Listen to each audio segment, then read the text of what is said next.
Hey guys, and welcome to another Sunday chat.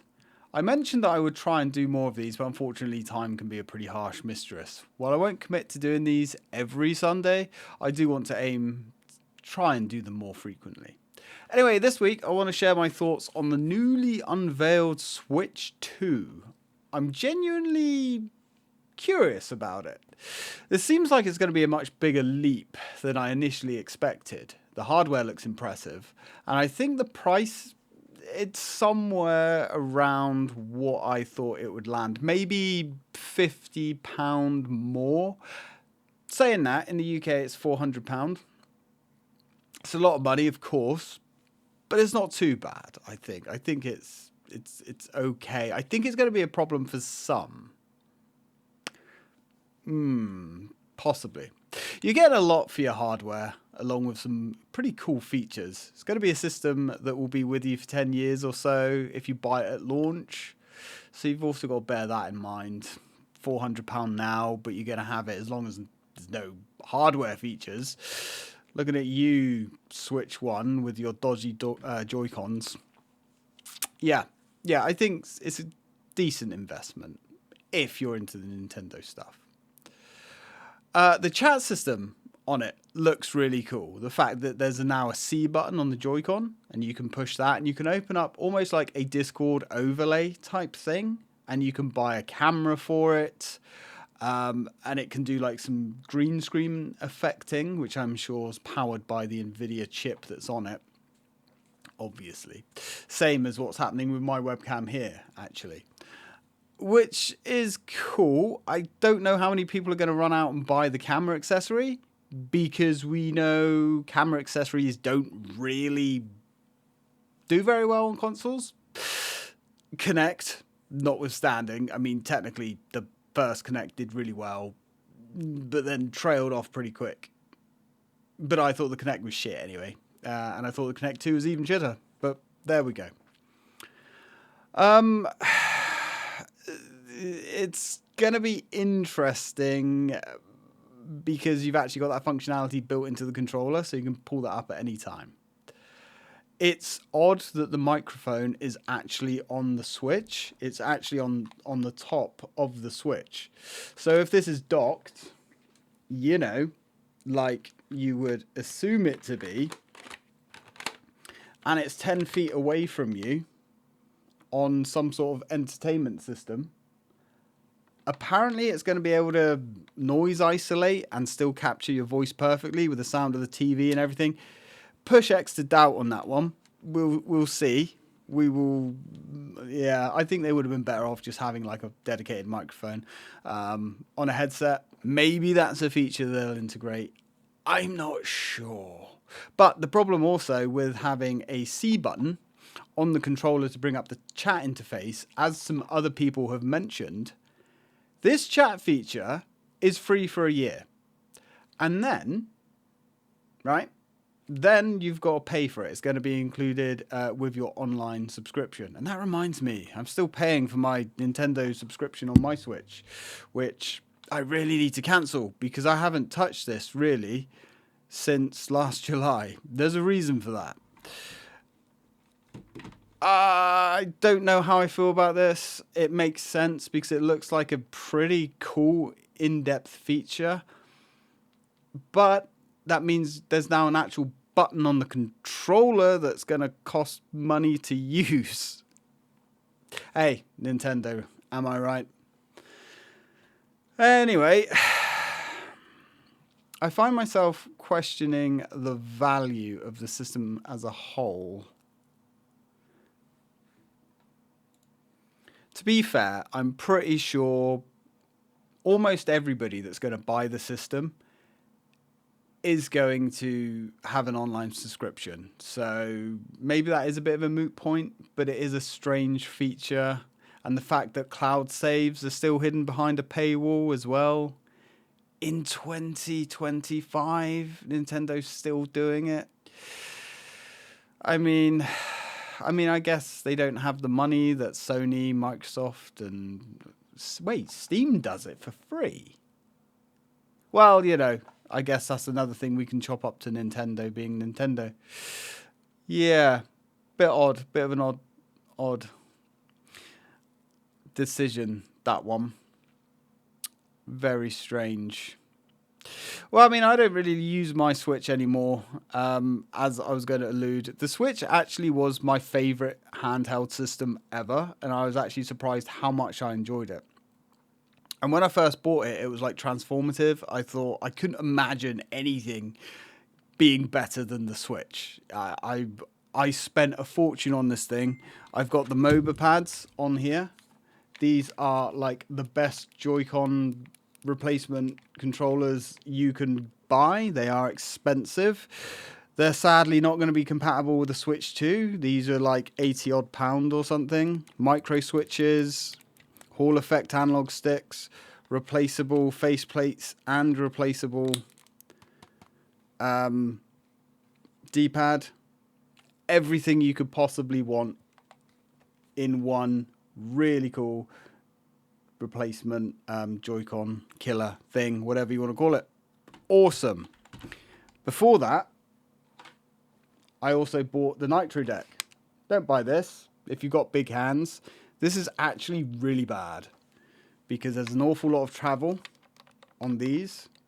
It's still cramped and hard to hold if you have big hands. It's got mushy buttons. This ain't it, Chief. It really isn't. Also, this doubles as a dock. This is the Nitro Deck Plus, I believe they called it. You can just connect a USB HDMI cable to this, plug it into your TV, acts like a dock. In theory, really cool feature. However, I've had it, I don't want to say blue screen my Switch, but I've had it completely brick my Switch twice, in which that I had to actually shut my Switch off, and it wouldn't turn on for a couple of hours, and then suddenly it rebooted. Twice I thought it had killed my Switch. It hadn't. So I don't rate that thing at all. But, you know, MOBA pads, they're the way to go.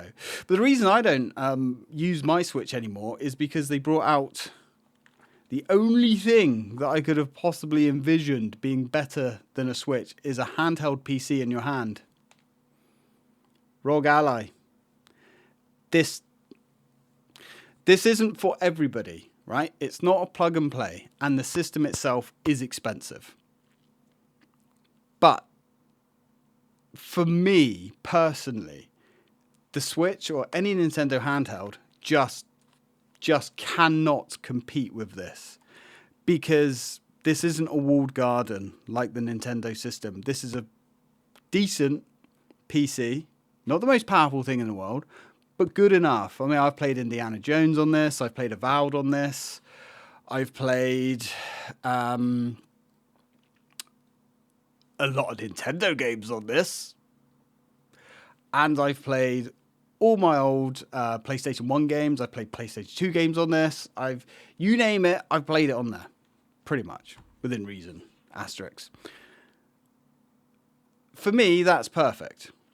So it is casting a bit of a doubt on whether I would be that interested in getting a next Nintendo system. Because the Nintendo system, to buy it, is cheaper. But then we've got to talk about the price of the games. Mario Kart going up to like 80 odd pound or 70 pound, whatever it is. That's a lot of money for one game. That's quite steep. Bear in mind, for me, I do buy games. I buy probably a handful of games a year.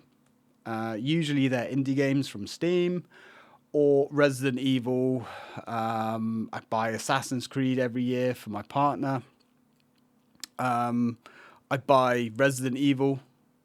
I buy Silent Hill. That stuff. But 9 times out of 10, if I'm playing something, especially in the last 18 months, it's been on Game Pass. Now, again, the cool thing for me about Game Pass is I can download it. I can play it on my main PC here. It's fantastic. I can then play it in the front room and carry on all my saves on my Xbox. And when I'm out and about, in bed, on the shitter, whatever, I can carry it on this. That's the ecosystem value that is just incredible for me. And I love that. And that is worth the fact that you can get 2 Switch 2s for the price of this thing. Because you're going to make your money back. Because you don't have to pay a subscription fee for this. You don't have to pay exorbitant game prices for this. Obviously, you pay for Game Pass, but you don't have to. That's an option. You can just use that with Steam and GOG and stuff like that, and you're still going to save a lot of money. You're still going to save your money back in the long term. So I think if I have to pick another handheld system, I can't say that I'm going to buy a Switch 2. I'm on the fence. There's even a cool game coming for the Switch 2. It's a little bit like Astro's Playroom, where it's an interactive demo that shows you off the console. You know, you can walk along the Joy-Cons. It explains how the Joy-Cons work. It shows you all the information about the screen, and it's like an interactive little video game that you can play. Like Astro's was it Astro's Playroom, was it called? No, that was the one. Whatever the Astrobot game was that came free with your PlayStation 5. I forget what it's called now. But Nintendo being Nintendo, that's not free. No. This interactive manual for the Switch 2, it's going to cost you some money. You don't get that for free. How dare you? Which I thought was a big no. I was very surprised that they can they not even just throw that in? Can they not throw that in for free? I'd be curious to see how much that is. I don't know how much it is. There's no way that's going to be 50 quid. Surely. Who knows? I can see Nintendo subscription going up with all these new features that they're throwing in. The thing is, they're giving us GameCube games as well now. Cough, cough. GameCube. Anyway, we won't get into that. So, I don't know. I think I've just grown out of... Not grown out, because that makes it sound like I'm talking down to people, but I just don't think these dedicated Nintendo handhelds are for me anymore. And that comes into the games as well, like Mario Kart. You know, I've got Mario Kart for the Switch. I've probably played it for less than 10 minutes. I'm not joking. My fiance actually bought it for me. For us, because she's got a Switch as well. Her Switch hasn't been touched for 3 years, at least. Still connected to the TV in the bedroom, actually, that one. And she bought it. And I popped it in at work. I thought, this is going to be great. I played a couple of races, and all I could think is, I wish I had my Ally. I wish I was playing Desert Strike or Resident Evil. Or I think, what was I playing at the same time? I was playing a mod for Resident Evil, Marvin's mod and stuff like that. And I put my Switch back and I was like, nah. Because my Ally does everything. So that's where it works for me. Yeah. And Zelda is not for me anymore. Breath of the Wild, I did not enjoy at all. The first 10 hours of that game were fantastic when everything's new and you're exploring and you've got the music and it feels vast and endless and exciting. But then you realize that, yes, you do have this massive world with incredible music, but there's nothing in that world. It's empty. You're just climbing towers and you've got 120 dungeons that are basically the same 4 puzzles recycled endlessly. Or you'll find a little cave or something, you go in it and it'd just be like a shit weapon in a chest or rupees that you can't really buy anything with. So after about 2 years, I did all the DLC, did the whole lot. And then Tears of the Kingdom came out and I saw the reviews. Oh, fucking, transformative, brilliant. It's like Breath of the Wild, but better in every single way. So my fiance bought it for me. I put 5 hours into it. And I was like, I've already played this before. This is the same game that they released 5 years ago, but now I can build stuff. And now there's like more core exceeds. Don't even get me started on the core exceeds. I 100%ed Breath of the Wild, did the whole lot. I was not doing that again. So I bounced off that, and it has soured my interest in any new Zelda games going forwards. I'm not into Metroid. Yeah, so Metroid 4 Prime or Metroid Prime 4 does nothing for me. I have played Metroid Prime. I didn't like it. It's not my sort of game. It's not. I'm not saying the game's not fantastic. It probably is, but it's not my sort of thing. So if I'm not really into the Nintendo, don't even get me started on Pokemon. The new Pokemon. Ew. I've got Violet. I've got all the Pokemons on the Switch, right? And the last ones, they just look bad, and the new one just doesn't look visually appealing to me at all. Graphically, fine, whatever, but it's just the art style. I'm just not feeling it. So that leads me on to sort of my conclusion, really. It's just, and it was a bit of a realization when I was watching the Nintendo Direct. I was like, is this the moment I realized that finally Nintendo's no longer for me? Unless they bring out like a really good Mario game, because I love Mario. But even Mario Wonder, we have Mario Wonder. I played it for probably half an hour, and I never went back to it, and I've forgotten about that until just now. But I think the problem with that is my fiance bought it on her Switch. Because she bought it digitally, I can't play it unless I buy it again or have her signed in whilst I'm also... Yeah, it's just shit. It's a system that doesn't work. It's terrible. So, for me, although I'm never going to say I'm not going to get a Switch 2, it's very unlikely unless they bring out... Maybe the next Zelda is incredible. I don't think it's going to be The Witcher 3 or an Elder Scrolls game or anything like that, though. And with the prices of games going up and just, you know, if I could just pay twice the price to get an Ally 2, you know, that does everything and plays all the game. I know that's the Ally tagline, isn't it? Play all your games. But it's true. Or I can buy a lockdown Nintendo ecosystem. You know, even like the Joy-Cons for the new system, they seem to be almost the same thing, but you can use them as a mouse now. These are terrible. Maybe the new ones are more comfortable. I also have those Joy-Cons as well. I bought loads of sets of these. These are so expensive, and that's actually broken off, but you know. These are so expensive, and they're so bad. And the new ones are more expensive.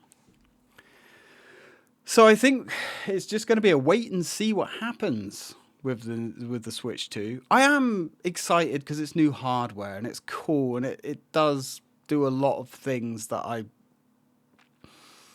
I like. But for me personally, as I'll say it, a non-Nintendo fan and maybe a Nintendo curious, because I am Nintendo curious. I wouldn't say I love them. But every now and again, they do pop out something that talks to me. The Switch has been a very tired system for a long time. And now I guess we do have a mainstream portable that you can play Cyberpunk and the new Final Fantasy's on. But I've already got it, man. I don't know. It's going to be a hard sell for me. Let me know what you think, though. Is anybody here interested in the Switch 2? I think if you are Nintendo's demographic, you love Zelda, Mario Kart, Smash Brothers. Smash Brothers is another game that I never got into. Not interested in it. If you're that key demographic, I think it's going to be an amazing upgrade. I think it's going to be fantastic, and you're going to love it. And I'm happy for you. You're going to get what you want. And for some reason, my software cut out. So as I was saying, yeah, if you are interested in a handful of like little treasured memory games, maybe, but I am more interested to see what you guys think. Is anyone else like really hyped? Because if you are the target demographic for the system, I think it is going to be a good upgrade. I think it is. I think a lot of people are going to enjoy the thing. And I think it is a way more substantial upgrade than I thought it was going to be. Which again is really nice to see.